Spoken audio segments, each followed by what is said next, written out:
Coming up on today's episode of Technoid. Today's episode is going to be all part 2 of my follow-up to the WWDC video on what you should expect, but in today's episode we're going to take a deep dive into the software. I'm going to break down the 4 major softwares: watchOS, tvOS, macOS, iOS, whatever you want to know. I'm going to take a dive into it, and also I have a couple of announcements on some upcoming projects that I have planned for this summer, so stay tuned.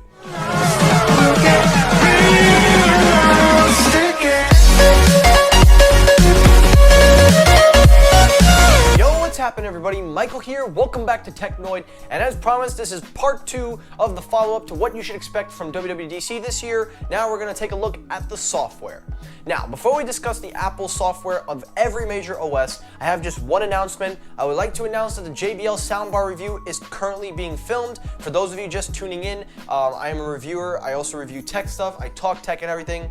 This summer I have some schedules planned, but I'm reviewing the JBL 9.1 soundbar. It is currently being filmed as we speak. It should be out by this Tuesday or Wednesday the latest, or if I have to push it due to any personal reasons, I will let you guys know firsthand. And that's about it for the announcement. So without further ado, let's get it going. So, where we last left off with WWDC, I talked about what you really should expect on the hardware standpoint, on what are some products that you definitely should be on the lookout or should kind of keep your expectations looking. Well, we're going to keep it up now with software. So, the first software we're going to take a look at is the powerhouse of iPhones, iPads, well, used to be, but mainly iPhone and a couple of other platforms. We're going to take a look at the powerhouse, the one, the only, iOS. Now, iOS 13, in my opinion, has been a disaster. From bugs to so many glitches and problems with the OS, I think it's safe to say that iOS 13 is a disaster.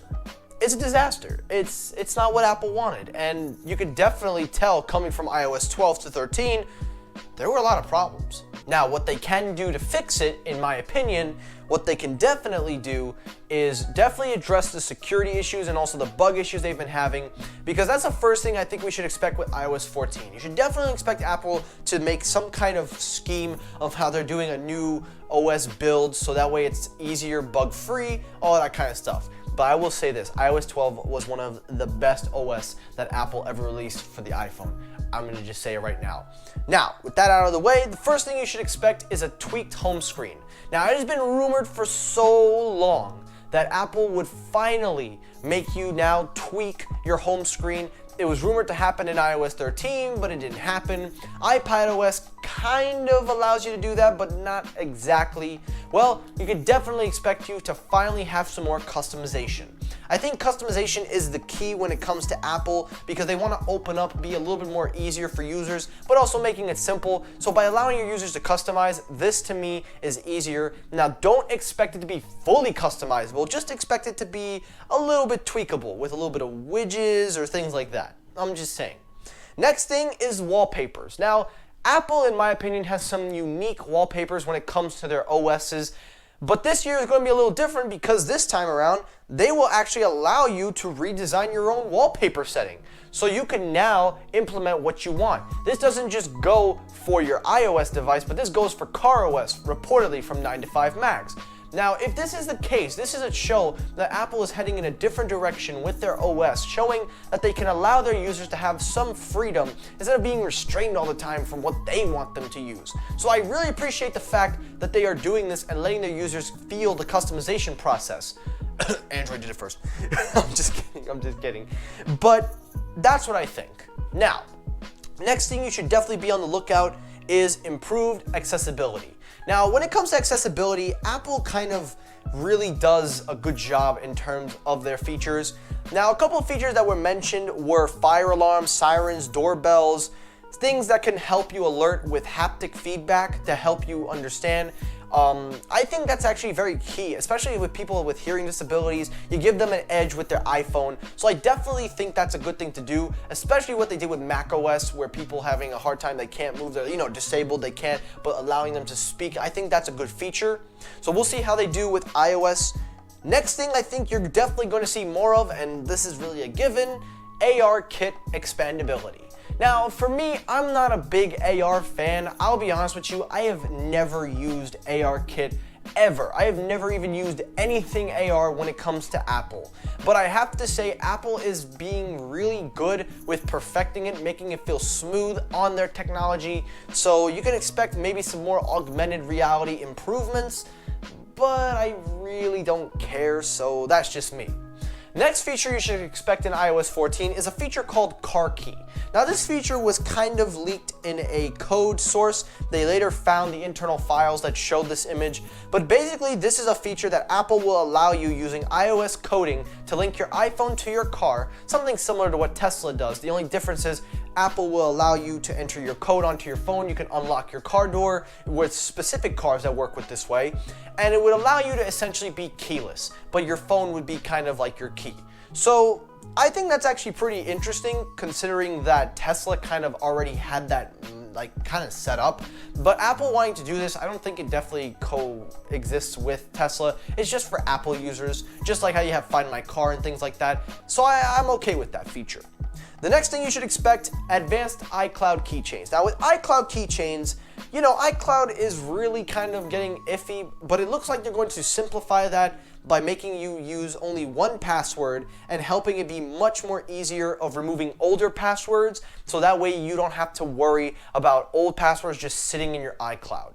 Next thing is Apple Map Enhancements. Now I will say this, Apple Map has come a long way from its buggy release back in the day to now, and right now, honestly, it's actually not bad, but it can be a lot better because sometimes I do use it and it gets me lost here and there. So it would be nice if Apple definitely perfects that, and I would really appreciate if they start doing a lot more Google kind of features, but they've already been doing it and they're still gonna perfect it. But again, work on those routes that don't make me go into a dead end. I'm just saying that, Apple. And the last thing you should definitely expect when it comes to iOS 14 is the built-in translator. Now, this was something I already talked about. I know I'm spending a lot of time on iOS, but that is the key software you need to focus on. This is why I split it up into two videos, guys. But the built-in translator would work with Safari, but it would also allow you to help translate your language from Spanish to English or English to Spanish or any other language in the world. I'm just saying a reference. So you could definitely expect a lot of things with iOS 14, most notably better performance, less bugs, a lot more features this time around that are actually useful. And the last thing, many different supports for different products. Now that we moved out of iOS and I see we are 7 minutes in, let's head over to iPadOS 14. Now, taking a look at iPadOS 14, not really much to expect because iOS and iPadOS are very similar, so most of what you can expect will come over to the iPad. But a couple of things you want to know is iPadOS looks like they will be expanding their keyboard shortcuts. They will definitely be working on newer implementations. For example, they will have a new keyboard brightness shortcut, which will finally allow you to display to dim and it'd be easier with your smartboard or whatever they call it, the smart keyboard portfolio, whatever that thing is, or even a Bluetooth keyboard, although you can do it nowadays with that. But it will also allow you to change the way you have your shortcuts on the keyboard.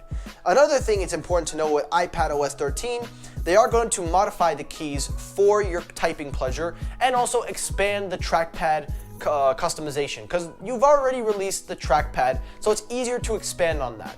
I don't want to focus too heavily on iPadOS because, again, a lot of what you're going to hear from iOS is going to carry over to iPadOS with a slight few tweaks. So I just want to put that in there. Now let's head over to macOS 10.16. Now macOS 10.15, which is Catalina, was a disaster. Again, another disaster for Apple. So again, you can definitely expect the OS build to be less buggy and a little bit more easier. Now, the only thing that I can really honestly say that you should expect with macOS Catalina is, if I'm being really honest, and I'm gonna be frank with you guys, definitely expect it to start being compatible with ARM-based processors. Because we already heard rumors of Apple going an ARM-based platform. We've seen evidence of this. So by macOS 10.16 being written for ARM-based Macs, you now have opened up the doors to Apple's own home-based CPUs to work with the Macs and also kind of help soothe your transition into 2021. So for macOS 10.16, the only thing that I would really be anticipating, I guess I'm missing out because I'm not really a professional level of a person that uses macOS like that. I'm just an average user.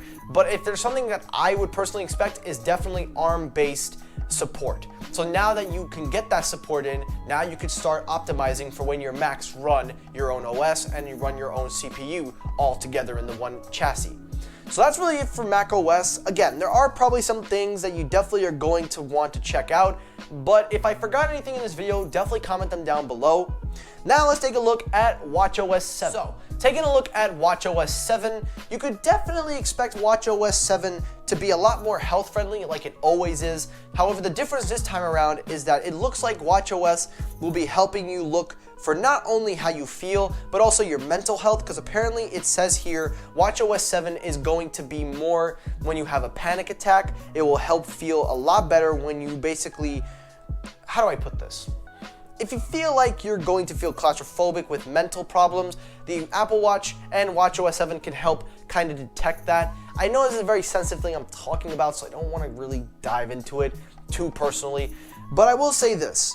watchOS 7 will detect panic attacks from what it seems from the reports, mental health capabilities, and also watchOS 7 will also again retain that smooth feel and will probably, in my opinion, be a lot more health versatile when it comes to tracking. Now I will say this, with Apple and watchOS 7, I really don't have to expect much because they've mastered a lot with watchOS. watchOS, in my opinion, is the best OS that is on a wearable. Now to all you people out there that go, oh, the watch is square, or oh, it doesn't look cool. Listen guys, I'm wearing a rounded watch called the Samsung Galaxy Watch Active 2, and this thing can't even do half of what Apple Watch can. I'm gonna just leave it at that. And then the last thing you should expect is tvOS. Now with tvOS, you're definitely going to want to expect it to feel more like a set-top box because the Apple TV app will help to expand your TV watching experience because of also their premium content if you are an Apple TV Plus subscriber. You should definitely expect Apple provided apps like the arcade expandability, there are a couple of other tweaks here and there. But the main thing you're definitely going to want to be on the lookout is that new Apple TV with tvOS 14 like I discussed in my last video. And then there will be some easier things like workout apps that'll come to tvOS where you can do your exercise from home, #KickIt2020, just saying. And also there will be a kids mode, hopefully to help limit your kids when they're watching God knows whatever. And that's it for the roundup of the software. So I know I focused heavily on iOS 14, guys, but the reason I focused heavily on iOS 14 is that is really the one that everybody is going to want to watch, and iPadOS is second to my opinion. Now, the last thing I want to talk about is compatibility. What devices are going to be compatible? Well, I'm going to predict if I have to pick compatibility, I would say the iPhone 6s and forward. Those phones I would definitely expect. I would expect the iPod Touch to also be compatible, the newest one. I don't think the 6th generation will be anymore. And also, with iPadOS 14, I would expect all the iPads to be compatible, starting from the iPad 5th generation all the way to the 9.7 iPad Pro. 9.7 means 9.7 inches, children. Remember that. And when it comes to macOS build, again, I personally don't know. So I'm gonna say 2014 Max from that point forward, or 2013 Max. I'm a little bit iffy on that statement, so you're gonna have to hold me off if I'm wrong on that.